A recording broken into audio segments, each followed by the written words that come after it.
विष्णु पुराण में समय और कर्तव्य की जो बातें हैं वो हजारों साल पुरानी तो हैं, पर आज भी उतनी ही जरूरी लगती हैं। तो आज हम इसी गहरे ज्ञान को एकदम आसान भाषा में समझने की कोशिश करेंगे। आइए शुरू करते हैं। चलिए एक सवाल से शुरू किया जाए। देवताओं का एक दिन आखिर कितना लंबा होता होगा? ये सवाल हमें उस बहुत बड़े विशाल समय चक्र को समझने के लिए तैयार करता है जिसकी चर्चा हम आज करने वाले हैं। जवाब शायद थोड़ा चौंका दे। देखिए, देवताओं के लिए एक दिव्य वर्ष हमारे 360 मानव सालों के बराबर होता है। और सच तो ये है कि ये तो बस एक शुरुआत है। अब जरा इस पैमाने को और बड़ा करके देखते हैं। एक महायुग यानी कि 4 युगों का एक पूरा साइकिल, ये होता है 43,20,000 मानव वर्षों का। सोचिए तो, 43 लाख साल, यह हमारी कल्पना से भी कहीं आगे की बात है। और इससे भी बड़ा होता है एक मनवंतर, जो एक मनु का पूरा शासनकाल होता है। ये चलता है लगभग 30,67,00,000 मानव वर्षों तक। समय का ये पैमाना सच में हैरान कर देने वाला है। आज की इस चर्चा में हम क्या क्या देखने वाले हैं? पहले तो ब्रह्मा के एक दिन के पैमाने को समझेंगे, फिर धर्म के 4 युगों को देखेंगे। इस पूरे चक्र में हमारी अपनी जगह कहाँ है उसे जानेंगे, और फिर ये भी देखेंगे कि इस व्यवस्था को बनाए रखने के लिए दिव्य शक्तियाँ कैसे काम करती हैं। तो समय के इन बड़े बड़े चक्रों के पीछे एक और भी बड़ा, एक कॉस्मिक ढांचा है। आइए पहले उसे समझते हैं। जो बात इसे और भी खास बना देती है वो है कल्प का कॉन्सेप्ट। ये ब्रह्मा का सिर्फ एक दिन है जो 4.32 अरब मानव सालों के बराबर है। और जब ये एक दिन खत्म होता है तो पूरा ब्रह्मांड विलीन हो जाता है, और फिर एक नई सुबह होती है, एक नए निर्माण के साथ। ये सृष्टि और प्रलय का एक कभी न खत्म होने वाला चक्र है। तो इस विशाल टाइमलाइन में हम सब हैं कहाँ? हम इस वक्त 7वें मनु वैवस्वत के युग में जी रहे हैं। हमसे पहले 6 मनु हो चुके हैं, और इस कल्प के खत्म होने से पहले 7 और मनु आएंगे। अच्छा, अब इस ब्रह्मांडीय स्केल से जरा नीचे मानवीय स्केल पर आते हैं, और हर महायुग के अंदर जो 4 युग होते हैं उन्हें समझते हैं, जो असल में एक नैतिक पतन की कहानी बताते हैं। देखिए, सत्ययुग में धर्म अपने चारों पैरों पर मजबूती से खड़ा है।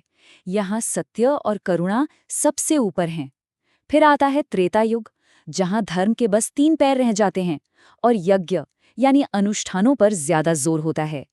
द्वापर युग तक आते आते धर्म सिर्फ 2 पैरों पर टिक जाता है, और वेदों का पालन भी कमजोर पड़ जाता है। और आखिर में है कलियुग, जहाँ धर्म बस एक पैर पर खड़ा है और सहारा सिर्फ भक्ति का है। मतलब हर युग के साथ अच्छाई और नैतिकता में लगातार गिरावट आती जाती है। हम सब अभी कलयुग में हैं, जिसे नैतिक रूप से सबसे मुश्किल दौर माना जाता है। यहाँ धर्म अपनी पूरी ताकत का सिर्फ 1/4 हिस्सा ही रखता है। विष्णु पुराण कलयुग के कुछ खास लक्षण बताता है। भ्रष्ट शासक, धर्म का बिजनेस बन जाना, पाखंड और लालच का बढ़ना, और पारिवारिक मूल्यों का टूटना। ये बातें हजारों साल पहले लिखी गई थीं, लेकिन आज के समय में भी काफी सही लगती हैं। तो सवाल ये है कि कलयुग की इन चुनौतियों के बीच इंसान के मार्गदर्शन के लिए क्या कोई व्यवस्था है? इसका जवाब धर्म के कॉन्सेप्ट में ही छिपा है।